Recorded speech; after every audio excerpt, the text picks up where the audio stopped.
Skeletons in my closet.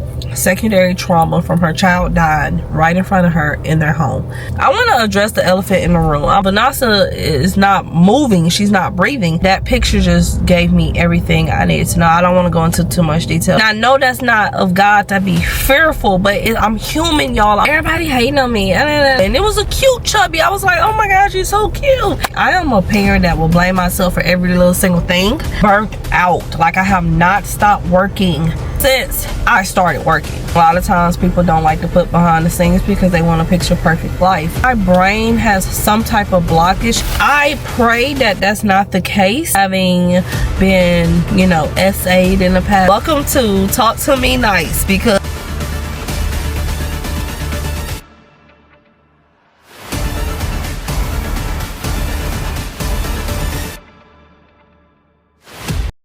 skeletons in my closet. It's time to address some things. Today I'm going to talk to you behind the scenes of things that I have been struggling with as a mom before, a wife, and just overall a human being. Welcome to Talk to Me Nice. While I'm also talking, I am eating lunch. So with that being said, I'm going to be multitasking. I want to address the elephant in the room. I'm going to go ahead and just set it out there and just be super honest with you guys. Behind the scenes of my life, I am a very positive person, but that does not mean I don't go through certain things, or like we all go through certain things in our life. So I just want to just open up about what I've been dealing with and how I've been feeling about certain things. Starting off, I would like to say I did get a phone call from my diabetic doctor today, and my A1C is down 6.7. That is amazing. I'm so happy that my A1C went down. I did not take the shot. I have not decided on taking the shot. She did call me and say, you got high cholesterol. So now I got to pick up some medicine for high cholesterol. It's the LDL, the bad cholesterol, that is elevated.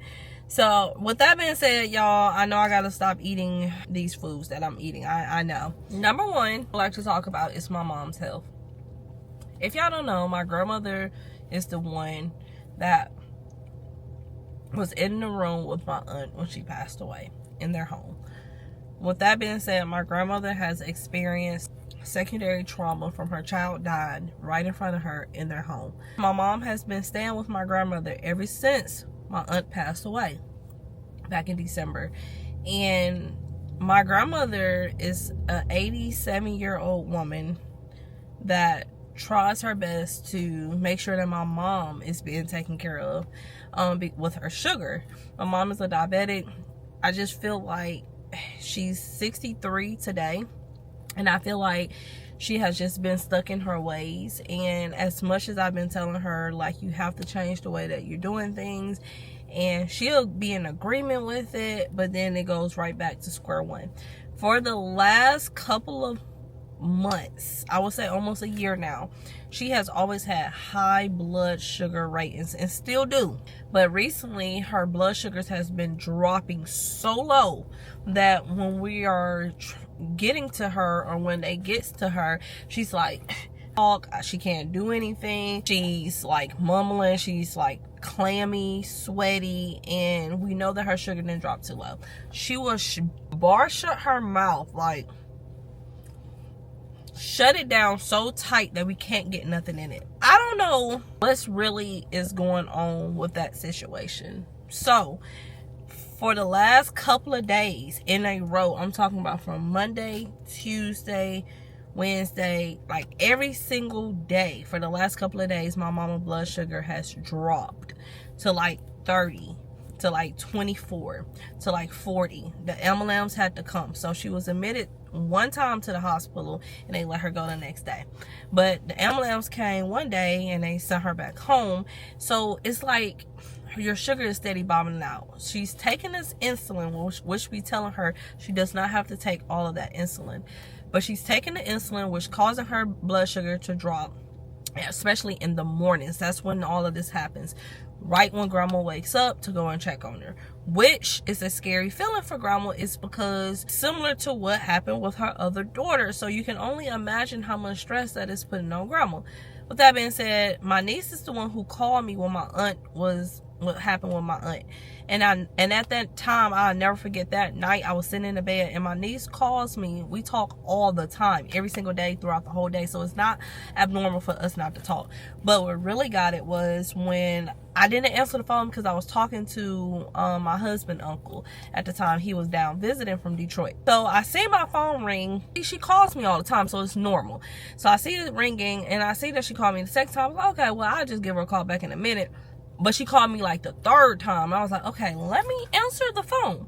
I answered the phone and she was like, Quina, Vanessa is not moving. She's not breathing.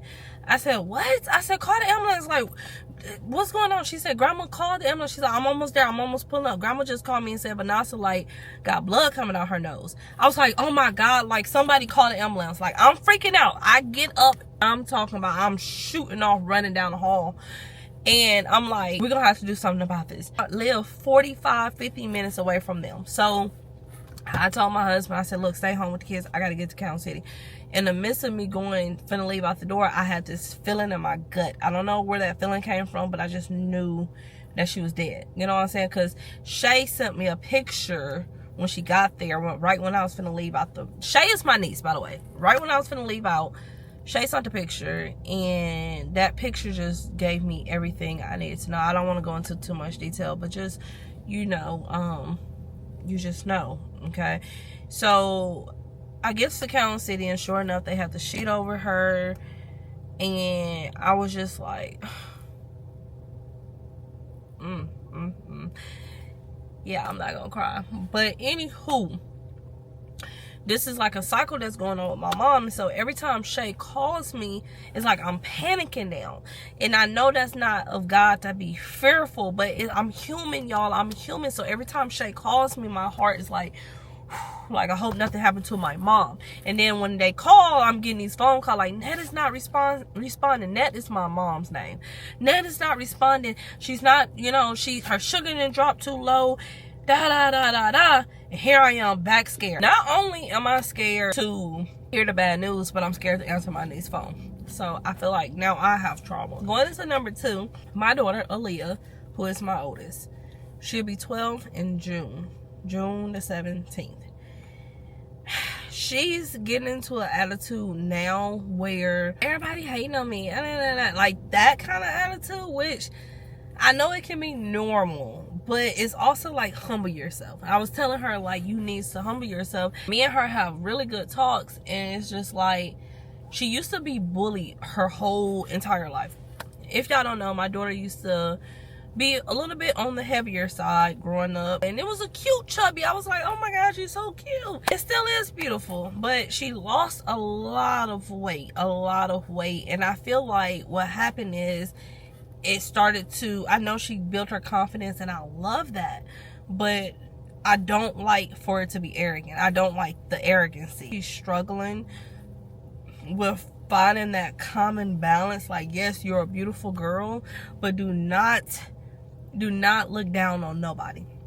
So that's the reason why I'm doing my part of going back to the drawing board, making sure that they know about God, making sure that we reading the Bible faithfully as much as we can together, because I did slack on that, and that's something I blame myself. Like, I am a parent that will blame myself for every little single thing. That's something that I also need to work on. But that brings me to number 3, fatigue, burnout. I've realized, now this may not be as much as what other people have worked in the work field, but I have worked in the work field for 14 years straight. I am tired. I feel like, see why people just be yawning for retirement, but I'm not saying that people haven't worked longer than I have. No, I know people have. Burnt out. Like, I have not stopped working since I started working. Not had a break. I was not unemployed. Like, I have always had a job. And even if I did not have a job, it might have been like for like a week max. Not something that was a long period of time, maybe because I was switching jobs over. And that can carry on into like my career, like what I do as a social worker. But I love what I do, and I'm not complaining, but this is just my realistic life of telling the truth. behind the scenes. A lot of times people don't like to put behind the scenes because they want a picture perfect life, but if you know by now, that's not my style and that's not how I roll. Number 4 is my memory loss. I'm almost scared that I will have dementia, and I don't know why. I'm not speaking that on me, so I want to just clear that up. I'm not speaking anything over my life. I'm just stating my facts that I feel through evidence. So I have such a hard time remembering anything that's important, even like to my kids' births. Like my brain has some type of blockage, especially when I was a child. Certain things I can't even think of what I can remember. Like, I don't know how to explain it, and that has really caused a lot of fear for me, like thinking like I'm going to lose my memory and lose my mind altogether. I pray that that's not the case. I think it comes from me having childhood trauma, having been, you know, SA'd in the past. I feel like it's like my brain trying to protect me from remembering certain things. Number 5, like isolated or something. I am not really feeling my best. Like, I don't want to really be around people all the time. Like, I just feel like a discord or something is missing, and it's like I'm not in touch with reality at times. We'll say I have this love-hate relationship with social media. Like, at times where I feel like I'm thriving on doing what I need to do. That's why I see why people get off of social media for a while. I see why people take breaks. Everybody else in my family has been doing good. I don't have really no complaints about that. I just want to live a normal life without, I think my biggest thing is I can over worry, get fixated on things. I have always had a desire to know what will people do to survive. That's the last bonus one I want to give y'all. What do I mean by that? If you only had $50 to your name, how will you spend it? Or how will you do this? Or how will you do that? And I have always been told, like, my mom used to tell me all the time, like, Quinta, you used to ask me this as a kid. Like, you used to always want to know how to rationalize things, or how will you use this and how will you use that. And honestly, I really don't know where that came from. But I get like that now in my adult life. Like, sometimes I'll be thinking in the car, like, if this person only had this, and I'm constantly doing that. And I don't know if that's I don't know if that's an issue or not. But to me, I feel like, why do my brain constantly keeps me in survival mode? Like, what would I do if X, Y, and Z? You know, and I don't know if that's normal or not. But that's some of the things that I have been struggling with behind the scenes. So my life is not perfect. I get on here every day and try my best to, you know, positivity. I'm a strong believer of God. I love God with all my heart. My platforms is about God.